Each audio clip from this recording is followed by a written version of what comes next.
الرحمن الرحيم ذرني ومن خلقت وحيدا وجعلت له مالا ممدودا وبنين شهودا ومهدت له تمهيدا ثم يطمع أن أزيدا كلا إنه لآياتنا عنيدا سأرهقه صعودا إنه فكر وقدر فقتل كيف قدر ثم قتل كيف قدر ثم نظر ثم عبس وبصر ثم أدبر واستكبر فقال إن هذا إلا سحر يؤثر إن هذا إلا قول البشر سيصليه سقر وما أدراك ما سقر لا تبقي ولا تذر لواحة للبشر عليها 19 وما جعلنا أصحاب النار إلا ملائكة وما جعلنا عدتهم إلا فتنة للذين كفروا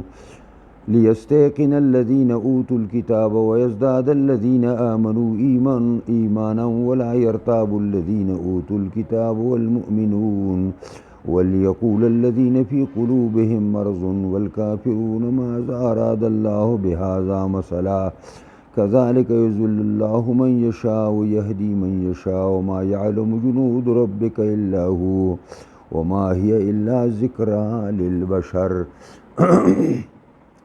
دا ولید دا زید مغیره دی او دا دقه یکتا دی او یو دی او بلکې پلارې پې 18 کاله بعد دا وکړ چې زما زوی دی 18 کاله ویل دا زما زوی نه دی و بهرحال دا ولید د خالد صاحبو پلار دی او دا په قریشو کې ډېر زیات مشهور او دته به ریحان القریش ویل د قریشو کشماله او کشماله بوټي په ایجا کې استبی کوي دته به کشماله د قریشو ویو او د ډیر لوی مال او دولت وته الله ورکړیو او د ډیر لوی مشرمو او ډیر لوی راجو یو حاکم په شکل باندې با قریشو کې د خلکو قتل او د هرې خبرې ته به خلکو چې کوم دی اچه کوله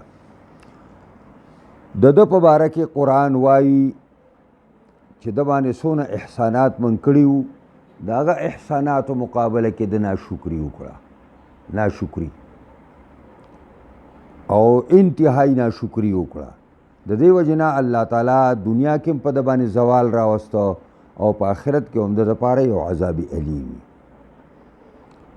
الله فرمائی ذرنی اے پیغمبرا پرید ما لرا ومن خلقت وحید واغه څوک چې ما ځان له پیدا کړی نو هر انسان د مور په خېټه کې وحیدي هر انسان چې د مور نه پیدا کیږي نو هغه وحیدي یکتای نه د هغه سره مال او نه دولت او نه جاه او نه جلال او نه سلطنت او نه غلبه او نه کرسی د کسې 2 خپې د مور نه پیدا شي د کسې هغه انسان چې ما یوازې پیدا کړی د ده بل رورم نه و وجعلت له مالا ممدودا او ګرځولی مې د دپاره یو مال خورور ګوره د ده اوښان ګړي او بیزې اومو بې شماره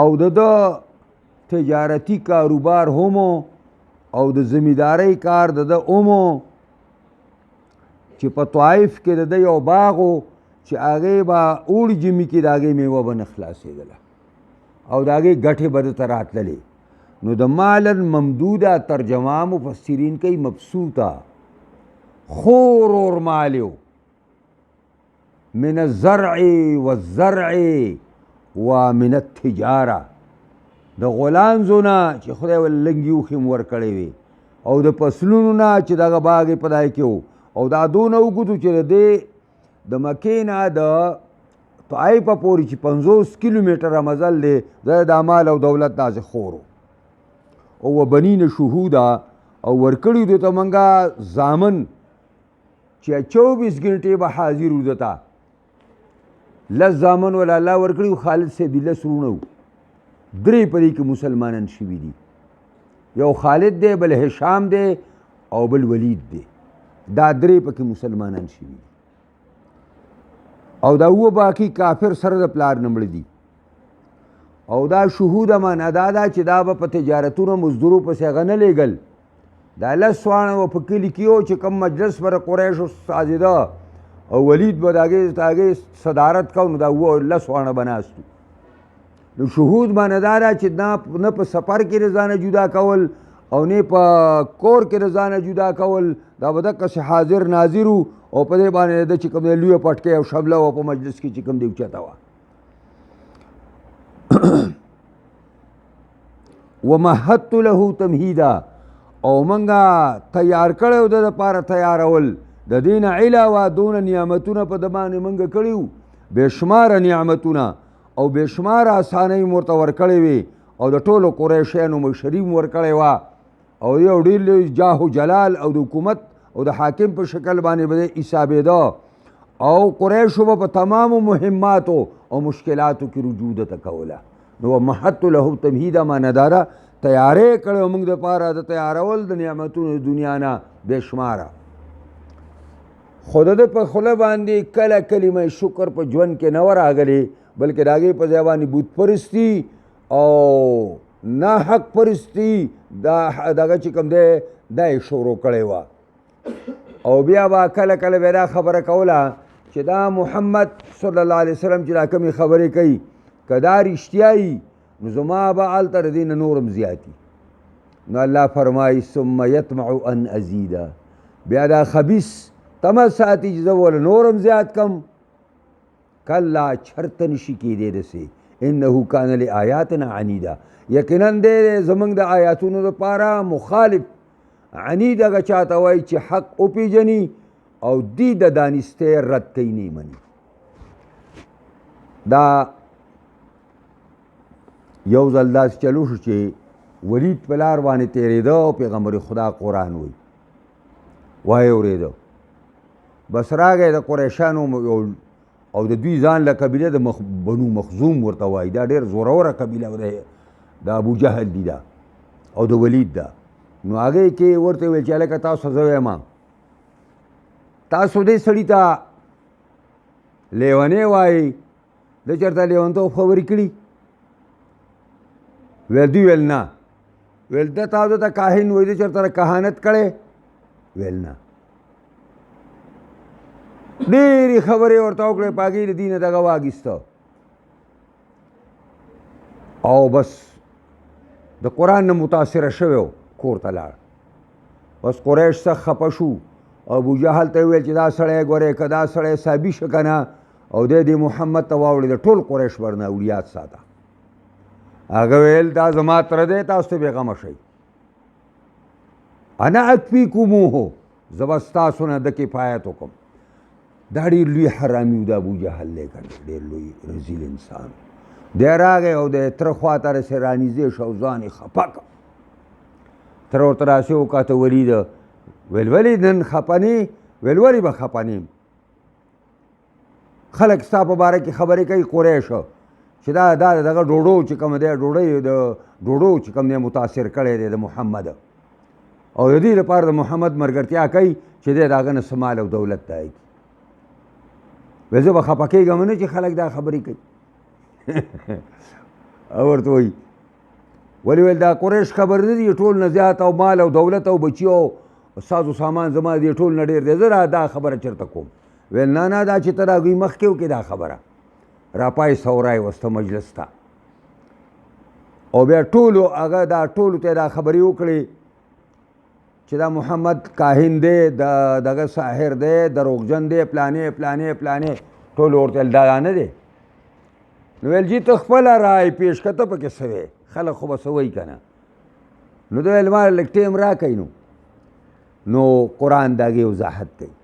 ده داسې دا سر یې دا کو، دا سوچ یې کو او فکر یې کو چې څه به ووایم. خو ما مخکې ټول د دې خبرې رد کړی دی. نو دې خبیث په خپل ذهن کې دا سازه کړه چې بس دا به زه دې قوم ته آخري خبره وکړم چې دا قرآن جادو دی او دا د بابل د جادو نه اخیستی شوی دی، یو سر نقل شوی د هغې نه، او د ده باره کې به ووایم چې بس جادوګر دی. نور خو څه نشم ویلی. نو قرآن د هغې وضاحت کوي. نو وایي دله خو به عذاب الله دا ورکوي چې سأرحقه سعودا، زر ده چې دی به مونږ مجبوره کو وبخېجو ده لره سعودا، هغه غر ته چې کوم په جهنم کې د اور غر دی، د اور غر هغې ته به یې وخېجو. او دا داسې غر دی چې اویا منیه به په دې کې وایي سړی خیږي، الله یې ته مونږ له امان راکړي، او بیا اویا منیه به پکې ښکته جهنم ته راغورځېږي. او د سعود معنا دام ده په دې دنیا کې به داسې عذاب ده ته مونږ ورکو چې د کاته به خرابوي. او دې آیاتونو د نزول نه وروستو د مال په ګټاوېدو کې شو، او دا دونه غریب شو چې هېڅ بیانو. انه فکره، دی ولید سوچ وکړو، وقدر، او اندازې یې ولګوله. الله ورته خیرې کوي فقتل، مړ دي شي کیف قدره، څنګه ناکاره اندازې یې ولګوله. ثم قتل، بیا دې مړ شي کیف قدره، څنګه سوچ او فکر یې وکړو، غلط سوچ او فکر یې وکړو، د حماقت سوچ یې وکړو. ثم نظره، بیا د قریشو د محفل کې داسې نظر واچو، یو خوا بل خوا یې وکتو. او ثم عبسا، بیا دا تندی تریو کو، وبصره، دا مخ هم بدل که، چینګې داړې یې راویستلې. عبسه دې ته وایي چې دا تندی تریو کي، او بصره دې ته وایي چې دا داړې م راښکاره کي داسې، او دا تندی او دا ټول مخ داسې کوږ کي. ثم ادبره، بیا یې شا کړله. دا کله د عربو د عادتو چې یو د یو چا باره کې به یې خبره کوله او ویل چې دا ډېر انتهایي سخه او بېکاره دی، نو داسې مخ به محفل نه واړو. دا به دې نښه وه چې د قرآن سره زما سخته تربګني ده او د قرآن نه بدبوی په ما باندې راځي. ثم ادبره، بیا یې شا کړه او واستکبر، ځان یې غټ وګاڼه د قرآن د منلو نه او د قرآن د صداقت نه. فقال ان هذا الا سحر یوسر، دغه یې د خولې نه راووته. سوچ یې دا و چې نه دی دا مګر سحر دی، یؤثر نقل شوی دی د بابل د سحر نه. ان هذا الا قول البشر، دا نه دی مګر وینا د انسان ده.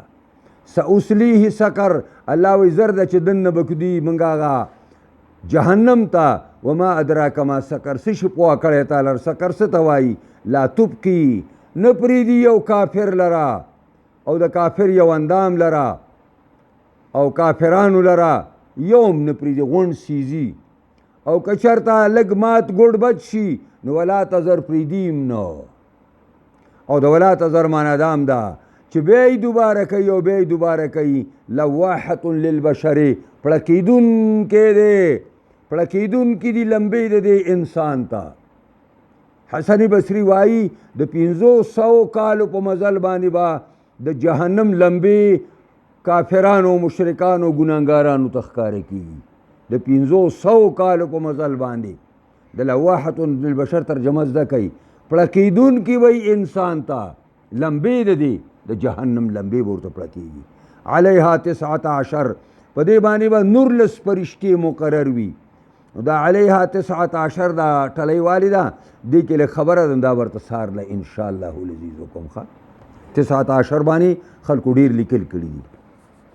دعا وکړه یا الله موږ د قرآن په اسرارو، لطایف او ترجمو باریکو باندې پوهه کې دې سره سره الله موږ لپاره باندې کامل مکمل عمل کولو توفیق راکړي. قرآنی نظام د شریعت نظام په تمام جهان خاص کر پاکستان کې راولي. دې له څوک کار کوي کامیابی کې، څوک مخالفت کوي هدایت ورته وکړي، کبد قسمت یې تباهي کړي. اللهم ربنا آتنا فی الدنیا حسنه وفي الآخرة حسنه.